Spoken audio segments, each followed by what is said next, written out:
Ramadan is the month of the Quran. We fast all day in Ramadan.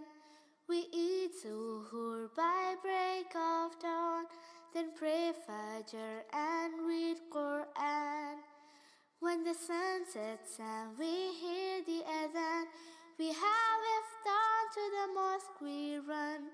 Ramadan is the month of the Quran. We fast all day in Ramadan. Ramadan has very special days. Allah listens to all that we say.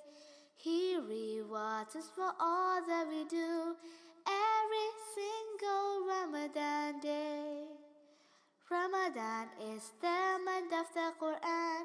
We fast all day in Ramadan. Ramadan nights are special too. Isha and Tarawih is what we do. Laylatul Qadr is in them too. Making dua is what we do. Ramadan is the month of the Quran. We fast all day in Ramadan. Ramadan is the month of the Quran.